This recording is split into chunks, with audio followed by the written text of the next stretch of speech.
Universidad Autónoma de Chihuahua y la Facultad de Filosofía y Letras, les damos la más cordial bienvenida a todas y a todos ustedes a la 42ª Semana del Humanismo y primer Congreso Internacional Cultura de Paz, Desarrollo de Estrategias mediante la cultura y las humanidades.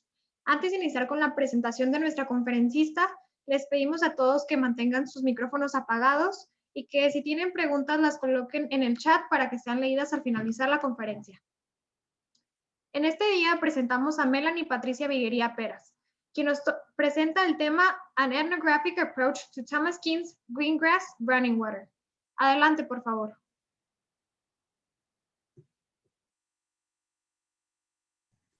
Hola, muchas gracias. Disculpen, no le sé. Ahora más un momento.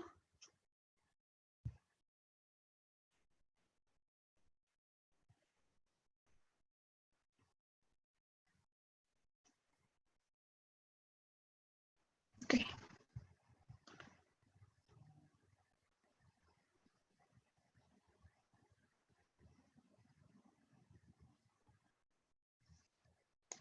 Ok, espero que sí se ve bien. Muchas gracias. Voy a hacer el cambio a hablar en inglés. Hello, thank you. Like Diana said, my name is Melanie Vigueria, and today I am just going to talk about my thesis project. The title of this conference and the working title for my thesis is An Ethnographic Approach to Greengrass Running Water. Greengrass Running Water is a Canadian novel by an American author called Thomas King. And well, I chose to work on this novel because last year I studied a semester in Canada at Montreal University in Calgary. And there I took a class called Writing About Literature. And this class was centered around this book, Greengrass Running Water. And I pretty much fell in love with the book. I loved everything about it, from the structure to the plot to the topic even. And this was because it was a book, a novel that was so different from what I had read before. And that's what I want to talk to you about a little bit. But first, let's start talking about the author, Thomas King. Like he said, he's American. He was born in California, but in 1980, he moved to Canada, where he still lives. And he is also Native American. He has Native American Cherokee, to be precise, descent. His father was Cherokee, and he self-identifies as Greek, German, and Cherokee. And well, as a Native American author, he writes for and about Indigenous people. To be precise, Indigenous people from Canada mainly, but Indigenous people in general. And that is the case of the novel Greengrass Running Water. And before I go on, I just want to clarify that I'm going to use the term Indigenous as an umbrella term to refer to the people that are indigenous to the territory of North America, that is Native Americans and First Nations people in Canada and in the US. And also, to talk about non-Indigenous people, I'm going to refer to us as settlers, which is the opposite to Indigenous. But well, with that clarification out of the way, the novel Greengrass Running Water, it was published in 1993, and it follows the journey of a group of Indigenous and non-Indigenous people as they find their way to the Sundance. The Sundance is a ceremony that is celebrated by many Indigenous cultures. And this book is divided in two storylines, the real storyline and the mythological storyline. However, those storylines intertwine together to form one single story that blurs the line between what is real and what is not real. And that's precisely what I liked about this novel is that theme of the connection that mainly Indigenous people have with everything that surrounds them, everything that they can see and everything that they cannot see. And well, the reason also why I chose this novel is because it was a challenge to read almost. I'll admit that it's a little complicated to read this novel because it's so different from what I was used to, from what us as lengua inglesa students are used to. We are used to reading mainly American and British literature. And that literature follows a certain set of rules that Indigenous literature, they just don't, because it's not what they are used to. It's not in their culture to follow the rules of British and American literature. And that's what I liked the most about the novel, just how different it was from what I was used to. And so I'm just going to tell you a little bit about the characteristics that you can find in Indigenous literature and also in Thomas King's writings. So in British literature, you can find most of the time a linear narrative. The book starts in point A and finishes in point B. But in Indigenous literature, that's not often the case. Often you will find that Indigenous literature has a non-linear narrative or a circular narrative, because the circle is so important for Indigenous cultures that they incorporate this in their literature. So for example, in Greengrass Running Water, you have in the mythological storyline 4 stories that all of them begin and end in the exact same way. When one of them ends, the next one begins the same way that the previous one began. So it's a constant circle of this story that it might be told different, but it's still the same story that begins and ends constantly. Basically, it has no ending and it has no beginning. It goes in a circle all the time. Another thing is that Indigenous literature sometimes doesn't have the structure that we're used to. We're used to the exposition, rise in action, climax, fall in action, and resolution. But Indigenous literature tends to have a different structure, or sometimes there's no discernible plot at all. And I think that's the case of Greengrass as well.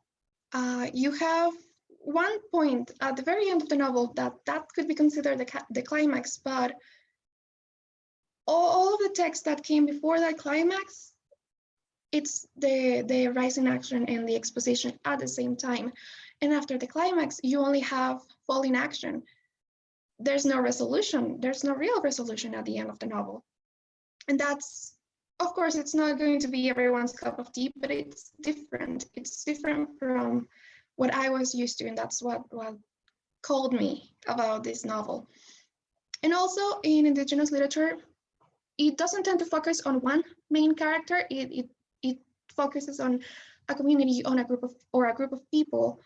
Like in Greengrass. In Greengrass, you have 12 characters, all of them with their own plot line. Some of them more developed than others.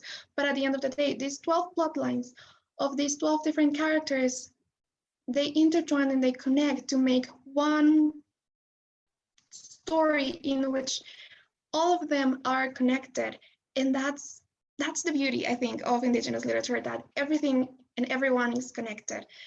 And that's what you can see in Greengrass and in King's writings. But something specific about King's writing is that he uses satire. He satirizes white people. He makes caricatures of white people. In Greengrass, you will find satire of Christianity, and you will find satire of white literature. And that's just the way in which he subverts the expectation placed on him as a writer. He lets the Indigenous people shine. He doesn't resort to stereotypes of Indigenous people, of course. And that's the appeal. That's the appeal for Indigenous people who can see themselves represented in King's writing. And that's the appeal as well for settlers, for the rest of us who are not indigenous, because we can see characters that are like us, but they're silly, and we laugh at those characters, and we don't realize that we're laughing at ourselves. And that's also something that characterizes King's writing and Greengrass. And last point about the elements of his writing is that it has a creative hybridity, which is a term coined by author D. Horn. And Horn says that the creative hybridity is the talent that King has to combine two different ways of storytelling in one book. So you have, King is Native American, so something that is essential to indigenous people is storytelling, oral storytelling. They tell their history and their stories orally. They speak them. They are not written down. And that's what Greengrass is. Greengrass is not meant to just be read. It's meant to be read out loud. It's meant to be spoken because it's written like an oral story. It's an oral story. And on the other hand of the hybrid, you have the written text, the novel. The novel is something that us as settlers and Western society created to tell our stories, because we write down our stories, which is the opposite of what indigenous peoples do. So Greengrass combines those two elements. It's an oral story that is written down, and I think that's amazing. That's what makes it a little bit hard to understand, because for me, I was used to just reading a text, to reading a story, and then I started Greengrass Running Water, and you have this is stammering, you have doubts, you have the characters starting a story like, so this is what happened, and that's what I love the most about this book. I love it. But these are the reasons why I chose this book, because it was so different and something that I'm really passionate about.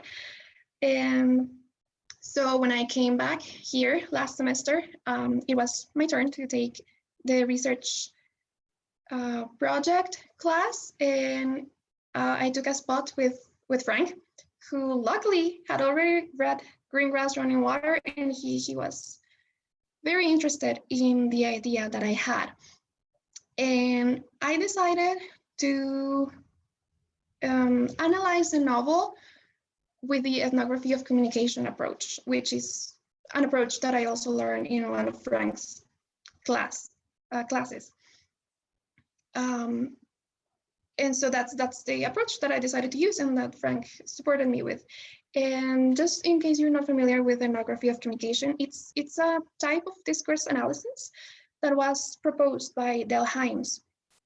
And basically it's an approach to analyze the communicative behavior of a speech community. And what does this mean? It means that you analyze a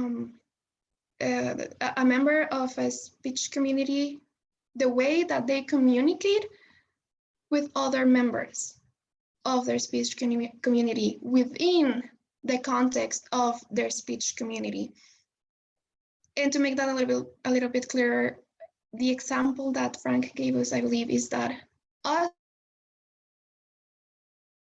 as students of lengua inglesa, we are our own speech community because we use the same language, or the two languages that we speak, or a mix of both languages. And that makes us a speech community in which we can communicate with each other within the context of being students of lengua inglesa. And an important element when doing ethnography of communication is the communicative competence, which is the set of skills and knowledge that a speaker must have in order to effectively communicate with their speech community.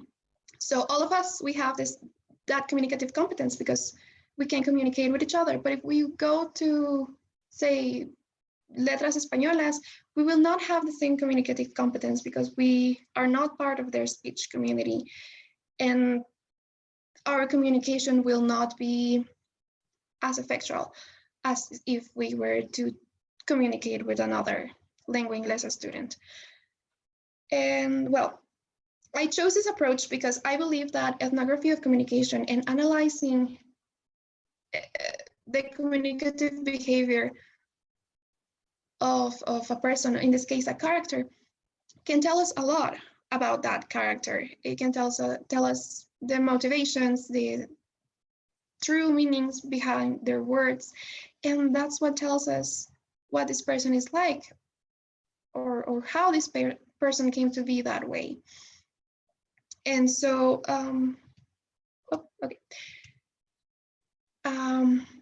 what I'm doing in my thesis project is analyzing one character out of the 12 characters in Green Grass Running Water that to me stands out the most. And I'm going to analyze his communicative behavior. This character is Lionel Red Dog. He's a Blackfoot man from the Blackfoot Reserve in southern Alberta in Canada, but he lives in the fictional city of Blossom in Alberta as well. He's 40 years old and he works at a TV store. He has worked there for the past 15 years. And the thing about Lionel, the thing why he stands out the most is because he's a failure. He's a complete failure. Unlike his cousin, he doesn't have a good job. He doesn't have a formal education, and unlike his sister, he's not successful. He's not successful at all, and that's what makes him this perfect subject for an ethnographic analysis. So what I want to do, well, what I'm doing in this project is to analyze every single interaction that Lionel has with other characters in the novel, and in doing an analysis of the way he communicates. And what I want to know is, I want to know why he is such a failure, what led him to be where he is right now, and also to answer the question of whether or not he will continue to be unsuccessful by the end of the novel, after the events of the novel. And I believe that ethnography of communication can help me do that. That the way Lionel communicates can help me answer those interrogations. Well, last semester in research project class, I did research on Lionel just to try to understand better what this character is like and how other critics think of Lionel. And these critics all agree that Lionel has no purpose in life, that his life so far just has had no real purpose, and that this purposeless life has been a product of the forced assimilation that has been imposed on him as an Indigenous man. Assimilation basically means that, in the context, it basically means that settler society, white society, has forced Indigenous people to assimilate into settler society so that they can have better opportunities, or that they are not others, that they are not something different from society. And they are forced to assimilate, to sometimes give up their language, to give up their cultures, give up their customs in order to assimilate into white society. And so the critics, they all agree that this process of assimilation has led Lionel to have no purpose in life. However, they also think that during the climax of the novel, Lionel finally embraces his indigenous identity. He forgets about the process of assimilation, and he embraces who he is as an indigenous man. And that after the climax, by the end of the novel, the critics believe that Lionel has now found a new purpose in life, that instead of being purposeless like he was before, just wondering about life, he now has a new purpose, and this purpose is to be a member of his community, of his Blackfoot community, and to protect his community and protect his culture. And this is what most critics think that's going to happen with Lionel. But I do not agree. I have a completely opposite position to what most of the critics think of Lionel, and this is my position, that yes, I do agree that he has had a purposeless life because of assimilation. I also think that Lionel actively chooses to assimilate, that he chooses to reject his indigenous identity in favor of a white identity. And this has led him to an unsuccessful life because his indigenous identity and his white identity are colliding, and none of them is winning. So he's just in a sort of limbo, trapped in between his indigenous and his white identity, not really choosing one and not really using the other to his advantage. So he's stuck in a moment in his life in which he has no purpose yet, because he hasn't chosen a purpose. And well, like I mentioned before, during the climax of the novel, I do believe that Lionel has a moment of clarity in which he realizes that maybe his indigenous identity, his indigenous self, is what is best suited for him. And he has this moment of clarity because he now has a guide that tells him, hey, this is a path you should follow. This is a path that I think you should follow. And Lionel starts to follow that path. But then he loses his guide. And because he has no guide, and because he has never known what to do with his life, he circles back to the beginning, and he goes back to being unsuccessful, to having no purpose in life. So my position, contrary to what other critics believe, is that Lionel will not be successful, will not have a purpose in life by the end of the novel and after the events of the novel. And while in my thesis project, I'm going to explain how I came to this conclusion. And what I did basically is to take that ethnography of communication approach and analyze Lionel's communicative behavior. And that's what will give me the clues and the answers that I'm looking for, and the clues that lead me to believe that he has no purpose in life. So what I'm going to do now is I'm just going to show you some examples of the conversations that I analyzed of Lionel's in Greengrass Running Water. And I'm just going to explain what's going on and what those conversations can tell me about Lionel.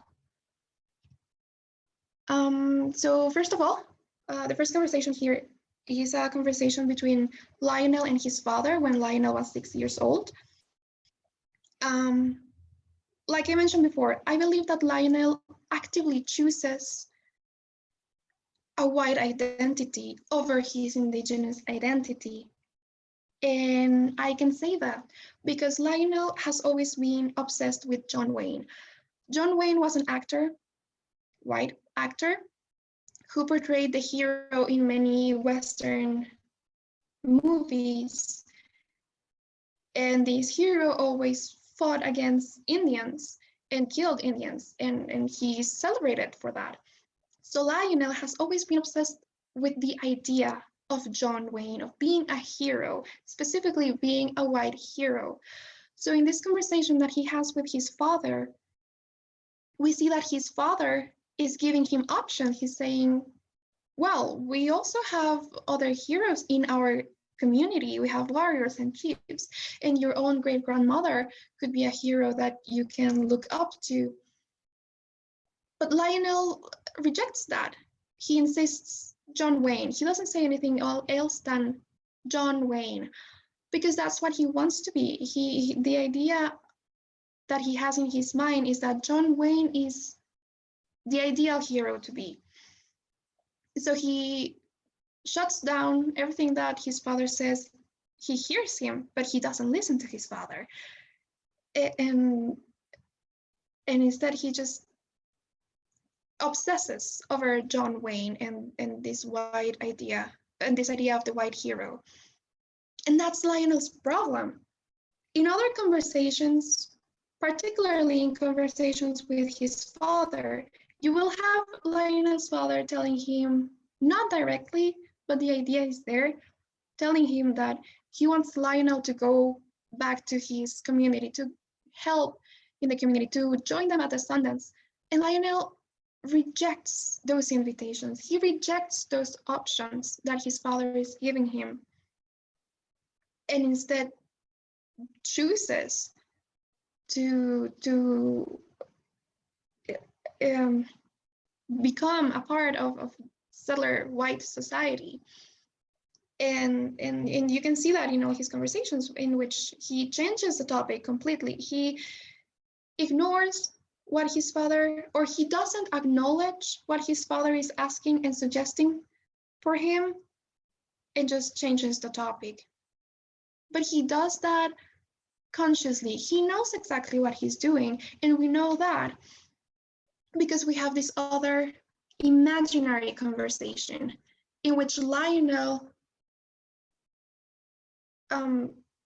imagines that he is a good member of his indigenous society. So instead of his father asking him to help out in the community or to come with them to the Sundance, Lionel offers that help. Lionel offers to become a member of the Blackfoot community in which they live. But this is all imaginary. But I think that it's still very important to consider this conversation, because it's still a conversation that tells us that Lionel knows what his right path is, and that this right path for him is to embrace his indigenous identity. Lionel knows that's what he should do, but he chooses not to. And that's the reason why he has been stuck for 15 years in a state of life that has absolutely no purpose, because he that's what he chose. Those are his conscious actions. And another thing about Lionel is that he knows also that he should form and stick to a plan. And this plan is to go back to university. However, Lionel, whenever he talks about going back to university, he always speaks in possibilities. For example, in this conversation between Lionel and his uncle Eli, you have that Eli asks him about his plans, and he says, I'm going back to school. However, this is what he has been saying for the last 15 years. He always says, well, maybe I'm going back to school. Perhaps I'll take out a loan to go back to school, or I guess I'll go back to school, but there's no rush. There's no rush right now. And that's the thing about Lionel. He thinks he knows what his plan is, but they're just words. There's no action in his plan. There's just words, and words that are not concrete, because it's always a maybe or a perhaps or a maybe I will. So his plan is not solid, and he knows that it's not solid, but no one has really confronted him about this indecision of his. And that's core of Lionel is that he is indecisive. He's absolutely indecisive. And in this conversation, his uncle Eli questions Lionel's plan. He asks, "That's what you want to do?" And Lionel doesn't have an answer. He doesn't say anything, and silence is also a big part of communication. If you don't say anything, you're saying a lot. So he doesn't answer. Instead, he shifts in his seat, showing that he's uncomfortable with this confrontation. He's uncomfortable with being confronted, with being asked to say what he wants to do in concrete, because he doesn't have an answer, because he doesn't know if going back to school is really what he's going to do. And so his uncle Eli tells him that there's a lot of things to do, and Lionel knows that there's a lot of things to do, and because he knows that there are so many options, he cannot decide on one. He cannot choose one option, one path. And that's Lionel's main issue, and that's why he is a 40-year-old man with failed relationships and a failed career and a failed education, because he just doesn't choose a concrete path. And okay, well, during the climax of the novel is, like I said, when Lionel seems to have a moment in which he goes, "Oh, this is what I'm going to do with my life." But before that, you have his indecision, in which maybe he wants to become part of his community again, but also he just really, really wants to be John Wayne. And we have this element that becomes the metaphor for the John Wayne identity that Lionel adopts. And this is a jacket, a fringe jacket that is John Wayne's jacket, that is gifted to Lionel by 4 old Indians, which act as his guide as well. These Indians say that they are going to fix the world, and they are going to start by fixing Lionel. So what they do is they gift him a jacket, a John Wayne jacket. And the moment that Lionel wears this jacket, we can see how that is the identity that he thinks is the best for him.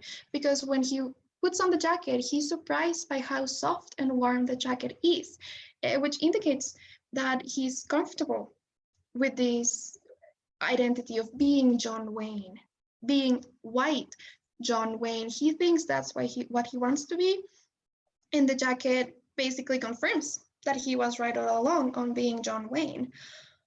But then, during the climax of the novel, his uncle Eli, his other guide, he takes him to the Sundance. Reluctantly, because Lionel has never wanted to go to the Sundance. But Uncle Eli takes him there, and Lionel just doesn't want to be there. He's not comfortable. He wants to go away. He wants to leave. And he's still wearing the John Wayne jacket. So when they are at the Sundance, Uncle Eli asks him, "What about it, nephew? Where would you want to be?" Basically asking him, do you really want to be at the Sundance, or is there somewhere else you want to be? But at the same time suggesting that being at the Sundance and being with his community is what is right for him. And Lionel, again, he doesn't say anything. He doesn't have an answer. He never has an answer for the direct questions that the other characters ask him. He only keeps quiet and begins to notice how the John Wayne jacket starts to become uncomfortable. His neck begins to sweat. The jacket is a little bit tighter around the shoulders and the wrists. And that's an indication that Lionel is in his John Wayne persona, in his white John Wayne persona, and being at the Sundance begins a conflict within Lionel because he is in his community, but he's an alien to that community. Right now, he's an alien to that community, and he knows, and he's uncomfortable, and he wants to leave. But once he goes out into the camp, into the Sundance camp, and he's surrounded by his community, and he's surrounded by his friends and relations, and surrounded by nature, that's when that part of him, the indigenous part of him, the natural identity that he has, it comes back to him. And he starts to think, well, maybe, maybe I actually like this. Maybe it's not so bad to be indigenous. But he's still wearing the jacket. And while wearing the jacket, he engages in a confrontation with a white man in which Lionel protects his people. He protects the integrity of the Sundance. He protects the integrity of his culture, all the while wearing the John Wayne jacket. So at that point, Lionel has become an indigenous John Wayne. He's no longer the white John Wayne, but he's an indigenous John Wayne. He is what he always wanted to be while still being indigenous. And that's the moment where the John Wayne persona, the white identity that he had adopted, becomes completely unbearable to him. And that's the last conversation that you have here between Lionel and the 4 old Indians that gifted him this jacket. And they say that, hey, this jacket looks a little tight on you and a little hot on you. And Lionel admits that, yes, this John Wayne jacket, this John Wayne persona is a little tight on me, and it's suffocating me, and it's awful. It's something that doesn't become me. And so he gets rid of the jacket. He gives it back to the white man that he confronted, and he feels better. He feels better now that he has gotten rid of that John Wayne jacket, of that white persona. And he feels himself again. He feels comfortable among his peers. Not so comfortable, but still he's making progress. And up until this point, other critics and we agree that Lionel, he reaches a point in which he now knows that maybe this is what's best for me. Maybe this is what I should do. But something happens. The climax happens, and that's that he protects his culture, causes Lionel to lose his guides, to lose the 4 old Indians, and to lose his uncle Eli. And because he no longer has these guides, he circles back, like I said, he circles back to the man that he was before. He has no purpose. He doesn't know what to do anymore. Even though he had that glimpse of a purposeful life as an indigenous man in his indigenous community, he doesn't know how to continue on that path. And we can see in this last conversation, which is the last interaction and the last words that Lionel has in the novel, in which his friends and relatives are asking for his help to build up what was Eli's cabin. And just like his father before, these other members of his community are asking for his help, are asking him to go back to the community and be a part of it again. But like before, Lionel hesitates. And he doesn't give an answer. He says, well, maybe when it's finished, maybe I'll live in it. Maybe that's what I'll do. And you don't have the confidence that he had before when he was the indigenous John Wayne. He is once again Lionel that's stuck between being white and being indigenous. And the very last words that Lionel says it just is, they're like a bomb, because it's everything that Lionel was before and that he thought he had gotten rid of, but that he has now come back, because he says, of course, I should probably go back to school. Maybe that's what I'll do. And that's what tells me, this analysis of even this last piece of conversation is what tells me that Lionel, he's just not going to be successful. He's not successful at the end, and he's not going to be successful after the events of the novel, because he is in a circle again. He went back to the beginning, to this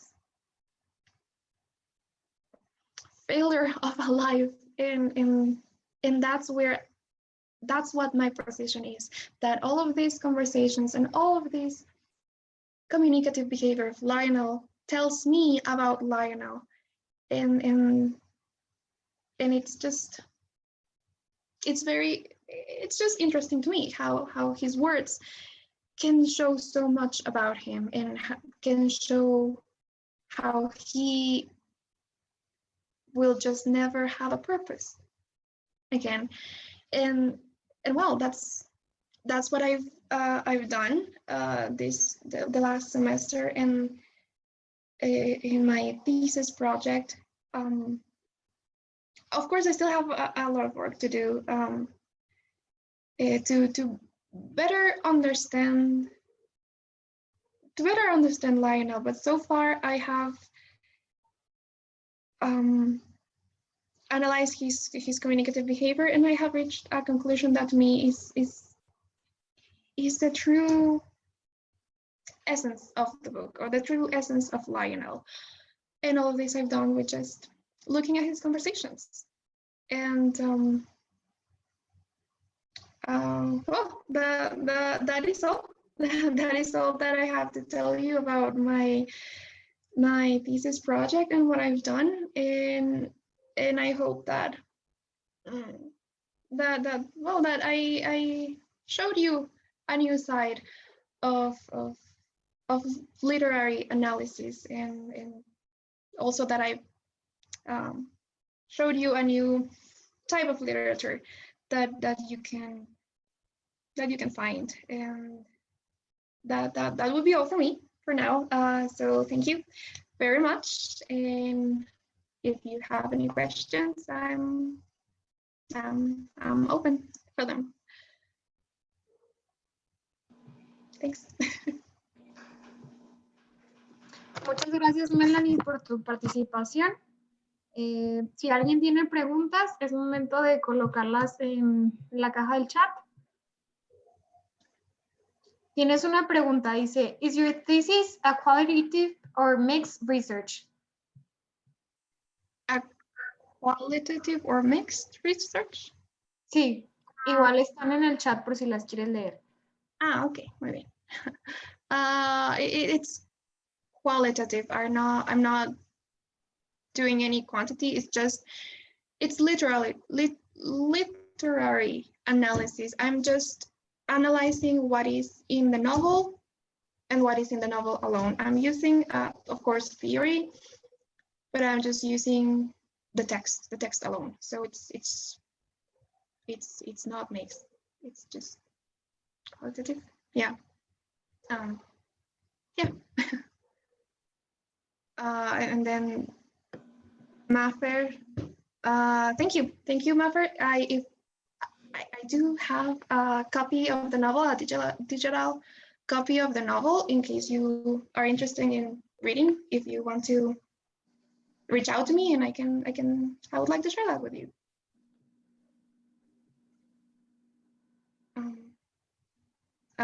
Thank you, everyone. I don't know if there's more questions. Francisco Javier, yes, thank you. And yes, we can learn a lot with communication exchanges. In fact, ethnography of communication is used to understand cultures rather than a book or characters. It's meant to be used to understand real people, but it can also be used to understand fictional people, because at the end of the world, we're still people, and people communicate. It's an essential part of us, and it's just amazing and wonderful how much we can learn about someone through the way they communicate, which is what I really liked. And thank you. I don't know if there's more questions.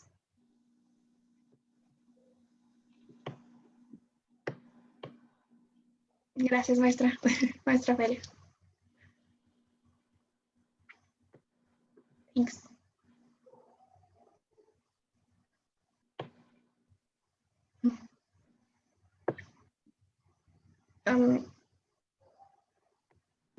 Yeah, if there's no more questions, I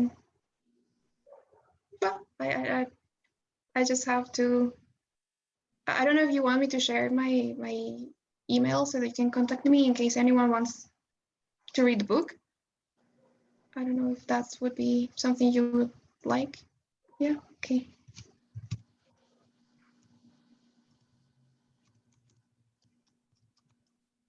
I just, oh, oops. Sorry, I only shared that with teacher Ophelia. Okay, yeah, just hit me up and I'll share the book with you. Gracias, Melanie. Yo creo que ya no hay más preguntas, pero tienes muchos comentarios de agradecimiento. Igual en el chat, Melanie acaba de dejar su correo en caso de que la quieran contactar para el libro, ¿verdad? Sí, sí. Muy bien, entonces me permito leer la constancia que emite la universidad.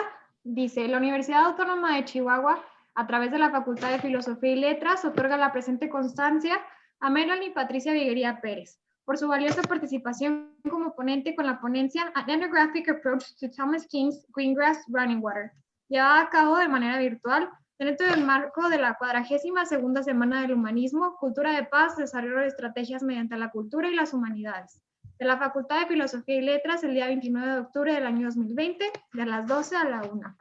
Firma el maestro Alejandro Chávez Ramírez, secretario de Extensión y Difusión, y el doctor Armando Villanueva Ledesma, director de la Facultad de Filosofía y Letras. Es así que finalizamos esta conferencia de la 42ª Semana del Humanismo y primer Congreso Internacional de Cultura de Paz. Muchas gracias. Muchas gracias, Melanie. Muchas gracias a todos. Nos vemos.